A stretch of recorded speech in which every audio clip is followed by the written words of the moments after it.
Hello and welcome to another Powered4 TV exclusive interview. And today I've got the pleasure of speaking to the owner and the promoter of the newest wrestling company to come on board Powered4 TV, John Bullard from Chicagoland Championship Wrestling. So, John, great to be speaking to you today. Hey, it's great to talk to another great John across the pond. So, yeah, thanks for having me on. No, you're very, very welcome. So it's great to be speaking to you, and congratulations on joining the Powered4 TV family with Chicagoland Championship Wrestling. So, yeah, congrats, my friend, of being part of Powered4. Hey, I'm looking forward to this. Ever since we made the announcement, we've had fans from all over the United States and, of course, fans from the United Kingdom, are very excited about this. So if they're excited, we're definitely excited. So it's a good match. Indeed, indeed. We're going to be getting into in depth with Chicagoland Championship Wrestling very, very soon. But you've been involved in wrestling yourself for nearly 2 decades, if I'm not mistaken. So tell us about your journey through the wrestling business from them early days and how those experiences have got you to where you are today, John. Well, I've been a wrestling fan ever since I was about 4 or 5 years old. I remember sitting in my dad's lap watching the television. We used to watch a lot of WTBS, Superstation 605, old school Crockett and WA wrestling. So it's always been a passion of mine ever since I was a kid. Other kids were collecting coloring books and stuff. I was a kid that would bug his dad to buy PWI magazines and the wrestler and stuff. So even as a young age, like I was diving headfirst into that world because wrestling was the closest thing to having real life superheroes. And so always been in love with it. Fast forward throughout the years, I was sitting in my high school English class, and we had a teacher named Miss Diane Sherby, and I had a wrestling magazine tucked away in my English book. And I was so instead of working on English, I was working on who was going to be the next big WrestleMania main event. And she saw the magazine, and I instantly thought, like, oh great, now the magazine's going to be taken away, And she looks at me and she's like, "Oh, so you're a wrestling fan?" And I was like, "Yeah, it's always been my dream." And she's like, "That's amazing. My son's a professional wrestler." And instantly, like, mine was blown. I was like, oh, "Your son was a wrestler? What?" And she's like, "Yeah, I tell you what, he has a big match coming up in the area. I'll get you tickets, and I'll come and invite you to meet him." And I'm like, okay, and I was like in 11th grade at this time. And so go to the event. Her son wrestled as Big Daddy Rhodes in Florida. And so meeting him, he looks at me and he's like, so you're the one that my mom saw the top 500 magazine in the book. I'm like, yep, that's me. And he's like, oh, great. So you want to be a wrestler, kid? And I was like, yeah, I'd like to one day, He's like, oh, it's great. He's like, do you play sports? And I'm like, well, yeah, I play sports. I keep active. And he's like, that's great. Yeah, you really have potential. And so he's like, yeah, go enjoy the show, and afterwards we'll talk. And next thing I know, it gets laid out. All right, if you really want to do this, we'll have a little tryout camp, but you have to get your father's permission. You have to get the paperwork signed. So how old would you have been here then, John? About 16, 17? Oh, 16 at the time. Going into 17. And so I was like, yeah, I get this we got this. Go home, talk to my father. And first thing he said is, no way in hell. So I was like, come on, this close. So I did the worst thing ever. I forged his signature. Not proud of it, but whatever we do for wrestling. I think we've all done it at one time or another. Oh yeah. Report cards. Hey, yeah, let me put a stamp. So signed his signature and went back, and I was like, yeah, he signed this. And I think they knew what was up with that. They're like, okay, yeah, whatever, kid. And so they're like, okay, get ready for this camp. And it was brutal. The camp was ran by a guy by the name of Spike Moore. He was a WCW power plant graduate. So the way that they did the camp was very much like the power plant, which is a lot of cardio, running around the buildings in August in Florida, which is like 120 degrees anyway. So it's brutally hot. And I was looking through at the guys who were all part of this camp, and I'm like, my God, I'm the youngest person here because all these other guys are like grown men, and you know they're all like former football players or just big strapping guys, you know, and I'm just this kid who's got decent muscle tone, but I was like a little, compared to them, I was a stick figure. And I knew if I just stuck it out, as bad as I was hurting, bad as I wanted to quit, if I knew I just stuck it out, I would make it. And I never let myself quit. And so go on from there. Started doing everything from setting up the ring, taking down the ring, paying dues. Uh, Worked as a commentator and ring announcer at a young age. Because they were wanting, before I would ever have a match with Spike, it was one of those, we want to make sure you graduate high school first. To them, like, they understood. Sensible, very sensible. Oh, absolutely. They want to make sure I had that education first. Yeah. Which actually, I look back at it now, I'm grateful for that. And that's why I look at a lot of young kids when they come to me for that advice, like, oh, I like to wrestle. I'm like, get an education first, then come. Have something to fall back on at least.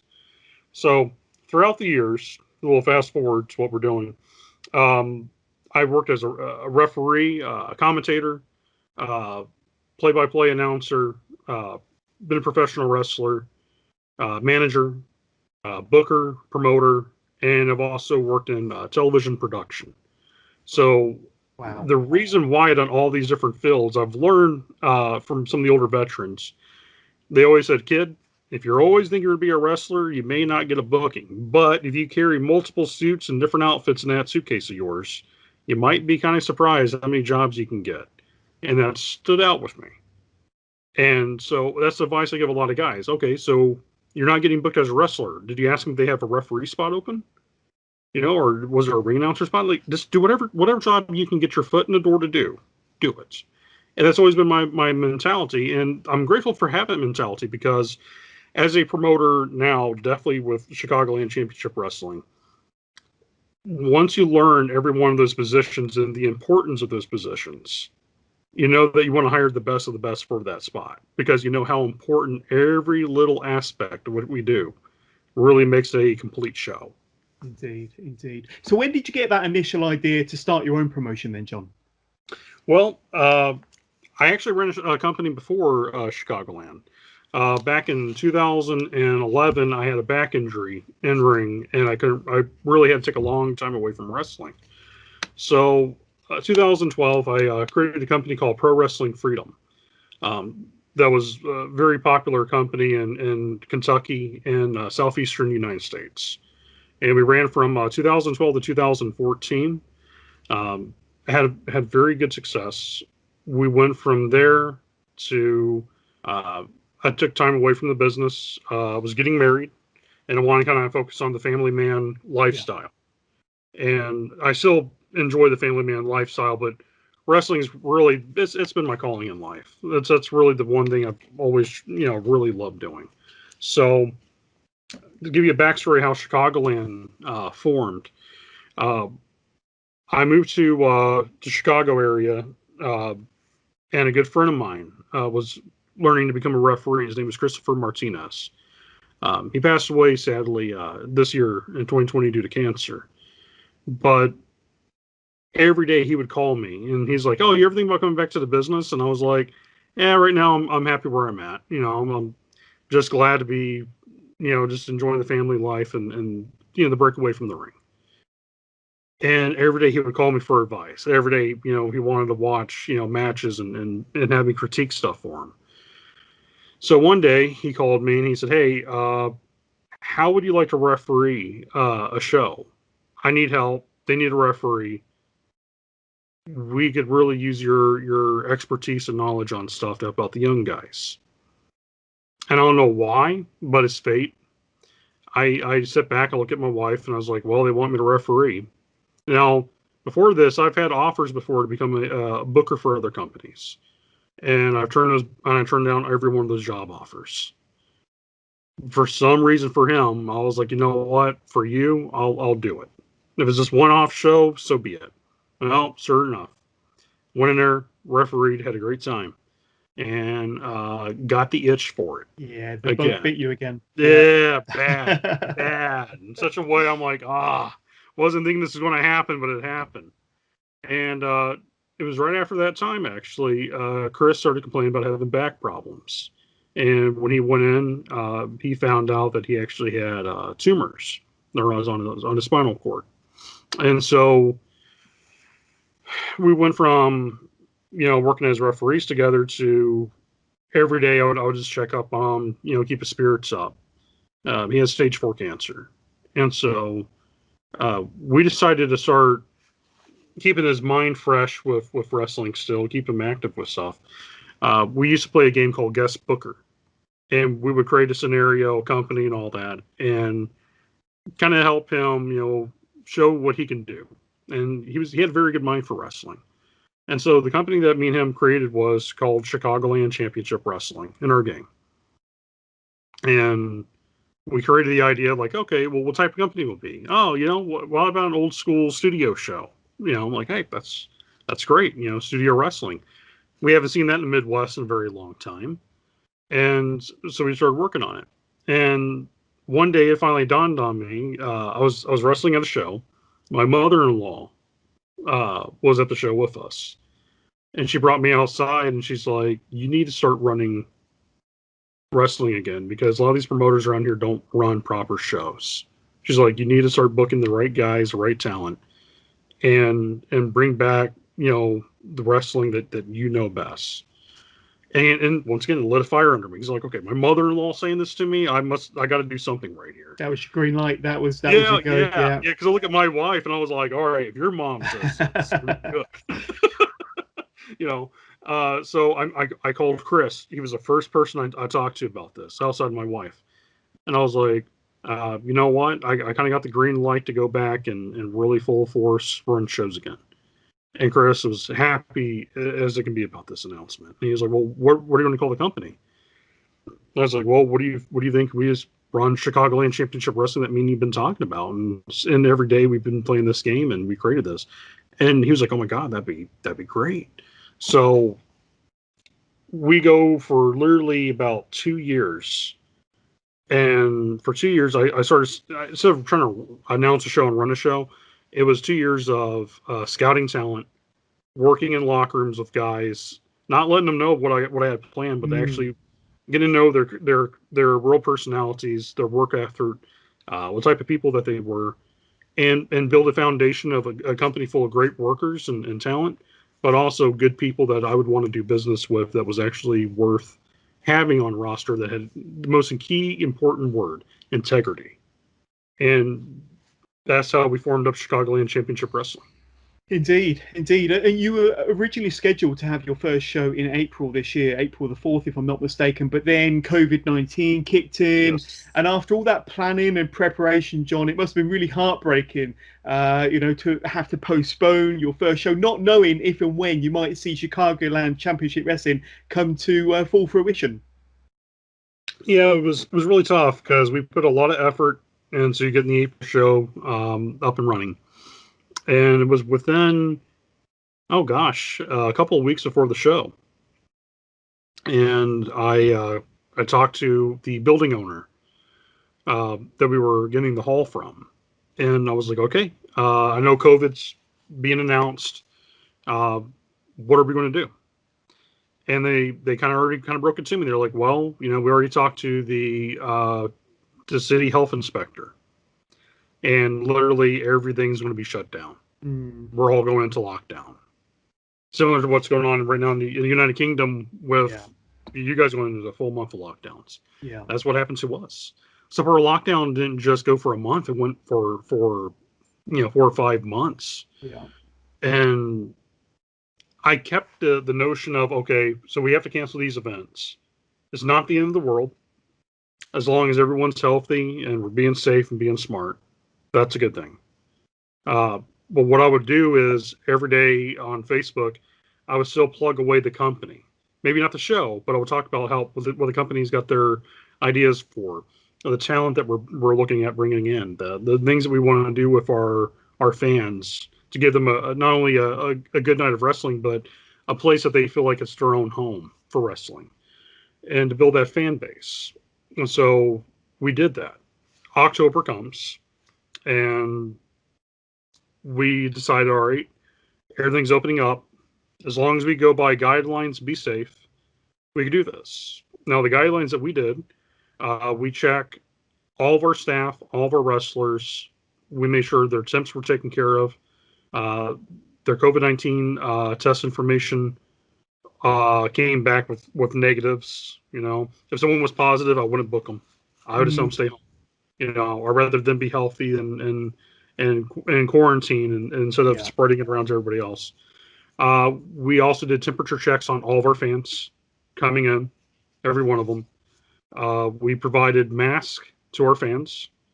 We provided hand sanitizer bottles to them. We also Lysol and disinfected all the chairs in the entire building before they actually even opened the doors. So everything was spotless. There was nothing. Couldn't have done any more by the sounds of it. Yeah, I mean, we really went out of our way. We even though the crowd was still like around each other, we created aisleways and spaces for everyone to have distances around each other. The family 4-packs that we sell, we created pod seating, so the families were like all like in like little groups together. So that way, like they're not like, oh, I have to sit with 4 other people I don't know. It's like, no, you sit with your group, and these people sit here. Couples, we had 2 chairs for couples so they could sit there. Single chairs for other fans who are by themselves. You know, we created an aspect that everyone kind of has a win-win situation where they have seating, but also a smart display of distancing with each other, so that way no one's not getting sick from the other person around them. So, I mean, I think we handled it very well. I checked with all of our fans, and so far, no one's been sick. Everyone's doing well. So, and I've been like emailing them, messaging them, talking to them, you know, just reaching out, say, hey, you know, you remember me from the October show? Just check and see how you're doing. Yeah, here we go. So a responsible wrestling promoter. So well done, John, keeping an eye on their fans. But Chicagoland, I mean, you've had one show in October. We'll talk about that in a moment. But it presents itself as, dare I say, more of an old school, traditional studio-style wrestling show, doesn't it, John? But with a bit of a modern twist, with a Chicago or Chicagoland twist to it. But what inspired this approach when you came about the concept or came up with the concept for Chicagoland Championship Wrestling? Well, going back to the childhood I had watching, you know, Crockett Wrestling in the studio and Georgia Championship in Florida, you know, studio wrestling was like one of my first big open door knowledge of wrestling. You know, I remember as a kid, we also got Memphis TV from over Memphis, Tennessee, and of course, studio wrestling. So it was something that I've always loved. And then when I moved to Kentucky, I worked for a company called Southern Championship Wrestling. I was their play-by-play commentator. And the gentleman who ran the company actually built his own wrestling studio out of his garage that he ran his shows at. He had a big building that he created. And literally, the building was a 1980s throwback to studio wrestling. So one of the first big breaks I got wrestling on television on WOBZ TV9. We opened up for Ohio Valley Championship, Ohio Valley Wrestling, OVW. We were their opening show for them, and studio wrestling. So when I came to the Midwest, I noticed a lot of promoters had their own style of show. There was a lot of people doing, as we like to call it, companies will either try to be like Extreme Championship Wrestling, or they try to be like Ring of Honor, you know. But I didn't really see any company trying to do an old school studio TV show. And so that right there was like one of the first things that me and Chris talked about. I was like, well, that's what's missing is an old school wrestling promotion that does studio wrestling. I was like, why don't we create that? Or create our own mini studio that we could bring to a building. So we have our backdrops, we have podiums, we have the whole 9 yards to give those fans, no matter if it's in front of a 5,000 seat building or a building that only holds 100 people, we'll give you a studio presentation show. You know, and so far people loved it. People that's one of the first things that they notice is, man, I get like an old school NWA feel with you, and that's great because it's what we all kind of grew up watching as kids in America. And I know a lot of people in Europe has kind of taken a liking to old school studio wrestling too, because it's not like what you see everywhere else. Yeah. With that, Yeah, and of course it's something different. It's refreshing. Oh, absolutely, and also we try to give a little bit of a different mix. So a lot of people will try and say like, "Oh, you're trying to be like NWA Power," and it's total opposite. I think when people see our show, they'll notice that we do everything in a cinematic style. So it's almost like a movie about wrestling when you watch it. Xavier Camacho from Pro Wrestling Shoots is our cameraman, and he does an amazing job at grabbing the story that's told in the ring with his video work. We do that, and kind of the atmosphere that we give people. Some folks feel like it's like an underground fight club with a TV studio feel. So we kind of give them kind of a mixture of all those worlds that we like and make it one very unique concept. That so far it seems like it's doing very well. Yeah, yeah, and let's switch slightly to modern day products, to maybe the more mainstream wrestling. Then, John, is there any wrestling promotions out there that are catching your eye at the moment, or any wrestlers in particular that might also be catching your eye and kind of turning your attention every so often? Oh yeah, there's plenty of them. I do follow Ring of Honor. I do follow Impact Wrestling. I try to follow all the major companies, see how they're performing, what type of product they're giving to their fans, and we try to do things different from those companies. For example, AEW and WWE likes to do all the glitz and glamour. Yeah, I try to do opposite of that. It's like, okay, they want to give you all the fancy light shows. Our presentation is we are pro wrestling, and we present our product as a gritty, hard-hitting, bare-knuckle brawl type of show for guys and girls who are like, I don't really care for the Hollywood feel. I want to see wrestling feel like a sport. Well, that's what we try to present to our fans in that aspect. There's so much talent out there. It's crazy. That's 10, 20 years ago, you see like, there was a good amount, but now like it seems like everyone's a good wrestler. Like you have a handful of bad wrestlers, but then you hit a tree branch and there's like 50 guys fall out of the trees, and girls too, that are so phenomenal. The standard now is so high, John. It really is. Oh, it really is. Everywhere. Compared to what it was when I broke into business, it is such a different world because everyone can wrestle multiple styles. They could do different things, and it's just the day of someone who's just a modern storyteller. You don't find that often anymore. Now you find more or more of like an athlete than you are a storyteller. Yeah. And when you get that perfect mix between storyteller and athlete, that's when you've got a gem on your hands and a real top star. Absolutely. And guys on our roster reminds me of that. Marche Rocket, Chris Logan, Garrison Creed, Johnny Nye, Gunnar Brave, who was trained by Seth Rollins. He works for us. He's a young kid that reminds me a lot of a young Johnny Gargano. He's got like a real bright future ahead of him. There's so many guys on our current roster I look at is just like, what? They get it. They get the storytelling aspect, but they also got that amazing wrestling ability to give you those matches that keeps people in awe. But yeah, for in-ring talent out there's so much. It's like, I probably have to email you a personal list of like people I look at and go, I would love to have them here on our shows. I look at them in like the UK scene. I would love to sometimes have some of the wrestlers from the United Kingdom come visit us in this area and come wrestle, because the United Kingdom, my God, talking about a resurgence in the last 20 years. United Kingdom wrestling scene alone has become something amazing. I remember back in early 2000s, there was a lot of shows in the United Kingdom that would have like a fake Stone Cold Steve Austin, fake Undertaker, Yeah. That was the worst time. That was the pits. That was the worst time in UK pro wrestling. It really was. I was a huge fan of World of Sport, so like I always loved and had appreciation for the British wrestling style, and then turn around and see all that. I'm like, what's going on with England? Like this is not British wrestling, and to see what it was from here to now. Everybody who's been a part of the United Kingdom scene deserves a big pat on the back for turning things around and making wrestling a better place. Definitely.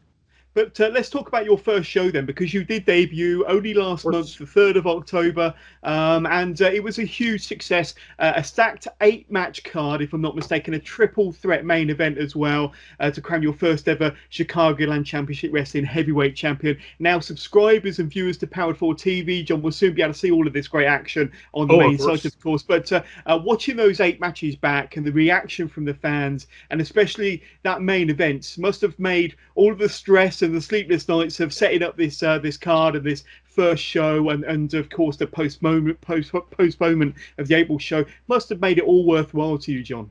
Oh, it really was. What was so amazing was we opened the show with a very special tribute to our good friend Chris. He passed away. And we went from there. It wasn't like a 10-bell salute. I decided to do something a little different with wrestling. I decided we're going to ring announce him for one last time and give him a standing ovation, and that instantly got the crowd into it. Yeah. And they understood the importance of what we're trying to present to our fans. And from there to the end of the night, the fans were loud, rowdy, and spontaneous every single match. To the point, every time I would walk in the locker room, the guys were just sitting there listening to those fans and were like, I have never wrestled in front of a crowd that rowdy, that loud. And I got to be honest, in all the years I've wrestled in front of loud crowds, and I promoted shows in front of very rowdy crowds, but the fans that we had in October, there was something special. I told my wife, I was like, if I could put that show in a bottle and keep it for the rest of my life as the last thing I do with wrestling, I could be the happiest man on earth, because it was magic. Yeah. And it really comes through on camera as well. Watching the matches myself, it really comes through on camera, how loud and engaged that audience was. And the thing is, the cameras picked it up very well, but it just sitting there and being in that moment was like, man. And it made me almost kind of jealous for the wrestlers, as I was like, man, I wish I could wrestle again and kind of do this in front of this crowd. But every match they went out there, they killed it. They gave the fans a great show. And the way that we book and promote, every match helps build up to the next match until we build up. It's what I call in wrestling, and I guess I'll talk about booking a little bit here, is what we call a fireworks show. When you go see a good fireworks show, you don't see big explosions right off the bat. It's like one big explosion, and then you get another two, and it kind of builds up until the final finale. And all of a sudden, you're seeing this amazing show, and you're like, wow. That's the way I like to book. I like to where everything builds up, and then the next match is building up greater, and then it keeps going to the point by the time that main event's done, the crowd is sitting there exhausted, like, that was amazing.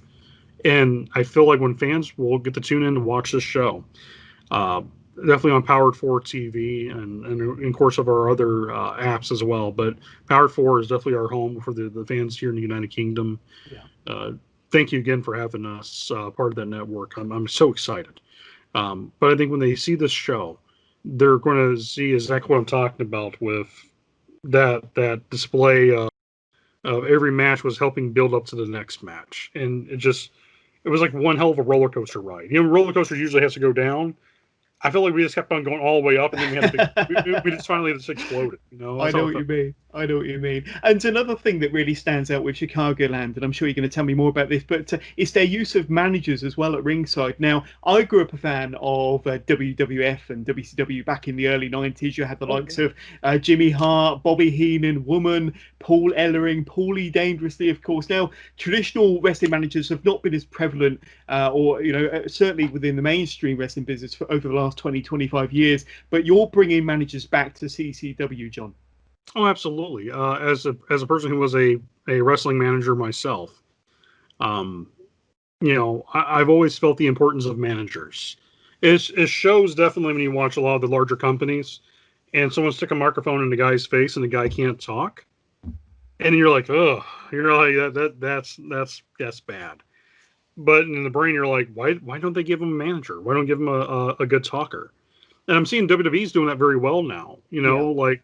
They got Selena Vega, and they got Paul Heyman with Roman Reigns now, but he was even greater with Brock Lesnar. Paul Ellering when he was with NXT. But just to have that manager vibe again, I feel like managers are coming back. Yes. The people forget the importance of a good wrestling manager. A good wrestling manager isn't just there to cause interference. A good wrestling manager is someone that has the capability of getting their talent over and also their opponent of their talent over at the same time. And with Chicagoland, my goal was to be the place where you see old school wrestling managers back. People like Bo Anderson. We have a couple other surprises that are coming in with this season coming up. But yeah, I want to, if it's one thing, if we become known as a company with wrestling managers, I'm happy with that, because you know what, that's something that needs to come back to professional wrestling tenfold, in my opinion. Definitely, yeah. And we spoke about managers, but tag teams as well also seem to be quite prevalent within CCW. And you've already introduced some really impressive tag teams from around the Midwest and the Chicago area to CCW. And I think it's another really refreshing aspect that fans of traditional tag team wrestling will appreciate as well. Yeah, well, I was involved in tag team wrestling as a wrestler myself, so I've always, grown up in the South always had this little thing where we always say that we were the home of tag team wrestling, because the Crockett's and we brought back, all those great tag teams from the South. I felt the same way with the Midwest. When I moved here to the Midwest, I saw a lot of really good tag teams that only have like one tag team match on the card. I'm like, you know what? We have so many good tag teams. We could have 2 or 3 tag team matches on the show. And if they're really good, the fans are not going to go, oh, another tag team match. I had fans at the show were like, I love that you brought tag team wrestling back. And it's like, and not like one guy mismatching with the other guy, but like they're matching gear. They do the double team moves. They actually do World Tag Team Wrestling. And, this 2021 season, we're actually working on doing the Christopher Martinez Memorial Cup tournament. And something we're planning to do every year, which is to showcase one of Chris's biggest loves, which was tag team wrestling. Yeah. Yeah, that's going to be really, really excellent. And do you have any plans to introduce more championships, John? And how would you like to see Chicagoland Championship Wrestling evolve over the next year or two? Well, we do have, of course, our heavyweight championship. This has been crowned, which for you fans at home, you'll get to see that very soon on Powered4 TV. But we also have our tag team belts that we will be crowning pretty soon, and also our television title. And so we have those belts. We're also currently working on a junior heavyweight title. Wow. Okay. For that. For the next couple of years, I'd like to keep building up on the brand, keep building the name. I know sooner or later we're going to have to get some larger venues coming up, because the current hall we have now, I love that intimate feeling with it. But we actually had to turn away fans at the show, which is not a bad thing. It's kind of a good thing if you're already turning away fans. But you're also looking at it and go, man, if I had a little bit larger space, I could have had more fans come in and enjoy themselves. But yeah, we're working on larger venues, just getting the name out, most importantly, and working with our partners in media to do our shows and get our name worldwide, but also to open relationships with companies in the United Kingdom. That's something I'm very interested in. I know with Powered4 TV, you guys have a lot of really good UK companies you work with. So, I really, if anybody's watching this, that's part of those companies, reach out. I'd be glad to work in an alliance or affiliates with people to help them with, having talent come here. We send talent over there, get that experience that every wrestler hopes for, which is to travel the world and have that I don't want to call it an NWA feel, but an alliance with other promotions that are like-minded. I think that's very healthy. I think that's really healthy, and I think that does go on within the wrestling business, but not as much as it probably should. But speaking of the future, John, you do have a show planned for April next year, 2021, yes. April the 17th, and it's a set of live TV tapings, if I'm not mistaken, from the American Legion 451 in Michigan City. So you've already announced the main event for that show, I believe, the Throgun D-Ray 3000 versus your champion Shogun Chris Logan for the CCW heavyweight title. it's already shaping up to be a tremendous show. But what more can you tell me about that show, your kind of second show, your return show in April next year? Yes. So the cards so far as we have announced, we have the Pro Gun versus the Shogun. So that alone, this here and now alone makes you want to go buy a ticket. Oh yeah. You know? We have a 6-person tag match. Janaya Kai teams up with Yoya and Raven Fett, taking on C-Red, Miles Mercer, the king of the whole show, and Eric Jackson P. Larkin, who's a brute of a man. You know, he's going to be a big star. You guys definitely want to keep your eyes out on all those talents right there. The mercenary Garrison Creed will take on the Amish powerhouse Zeke Kickham. We also have some other upcoming matches that we'll be announcing on our Facebook page and also on social media that I feel like the fans are going to clamor to go watch this event. We also have Marche Rocket will take on Christopher Moore of the Tribunal. And Chris Moore is, if you take Biggie Langston and give him like an incredible agility of an Olympic gymnast, you know, it's just a frightening person to watch. That sounds like an incredible mix. Yeah. Oh yeah, it really is. You know, so yeah, the whole show is my goal is to top the first show that we did, and continue on with the storytelling that we're doing. That's one thing too. I want people to know about Chicagoland is that we actually love storytelling. We love giving our fans something to believe in and also to be looking forward to. You know, a lot of companies just do shows of having a match. Well, I want to give people a match for the sake of telling the story.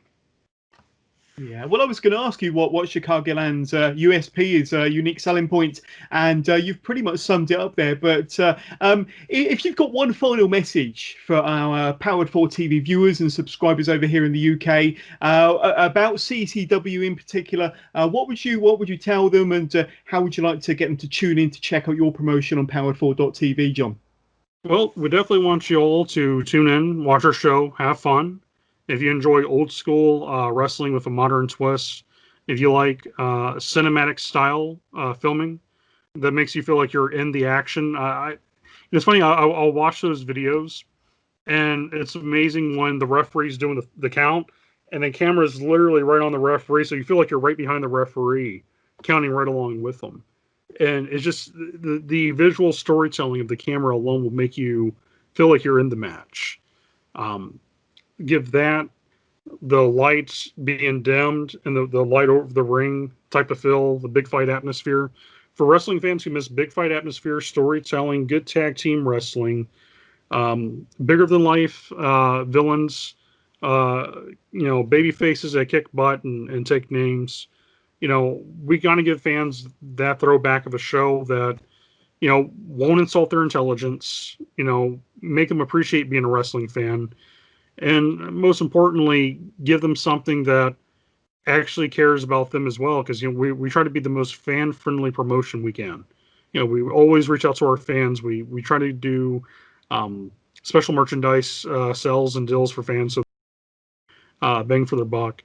But most importantly, you know, for all wrestling fans, support good independent wrestling. Support wrestling from the locals, and that's not just us, but right there in the United Kingdom. If you have a good local wrestling company in your village, buy a ticket, support them. You might be surprised at the person that you might watch that ring. You might go, you know, he's just a local guy. But, you know, you got to use this mindset. Years ago, there was a young skinny kid from Davenport, Iowa, that hit me up for a booking. And he was like, I would just like to be on your show.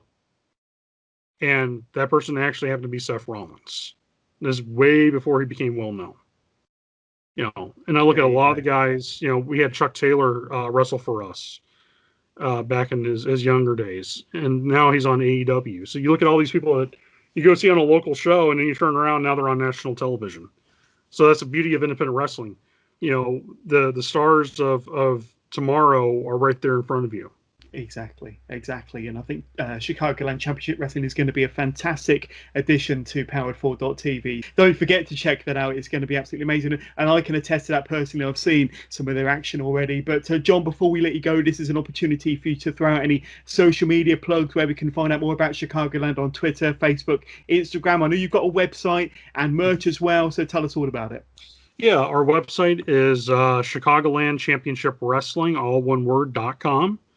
ChicagolandChampionshipWrestling.com. You can actually buy tickets there if you're a fan in the United States. Or we're also working with wrestling travel in 2021, 2022 for fans of the United Kingdom to have a chance to come to our shows too, and we're definitely looking forward to that. Big shout out to those guys. Yeah, they're also partners of Powered4, so good connection there. Great company, great companies. Also, our Facebook page. Go on Facebook, look up Chicagoland Championship Wrestling. If you're on Instagram, CCW Entertainment. Let me double check that. Just want to make sure I have that correct. That's a good thing about having a cell phone right next to you. You can actually look it up. But I'll make sure that all the links are attached to the description of the podcast, John. But so they'll all be there for them to click and go and say hi to you. But yeah, definitely CCW Entertainment is on our Instagram, and also we got our Twitter page as well too, Chicagoland Res. That fans can follow us on Twitter. So we're trying to be as much social media friendly as possible. It's one of those things that it's funny. Back in the 80s and 90s, you would look at someone like, what's social media? What's important to this? And I remember when MySpace first came out, we started seeing the importance of what that can do for wrestling fans, and now it's one of the biggest things going. People could watch shows all over the world by their cell phone, and who would ever thought that would ever happen? So, yeah, the power of the media is definitely a new trend of the wave of the future. There we go. Well, John, we can't wait to see more from Chicagoland Championship Wrestling on Powered4 TV. Don't forget to use our promo code, the word POWERED, to get 50% off your first month. As simple as that when you want to sign up and subscribe to Powered4 TV. But John Bullard from Chicagoland Championship Wrestling, it's been great speaking to you, my friend. Oh, thank you, John Scott, and it's an honor, and I really, really enjoyed this. Thank you.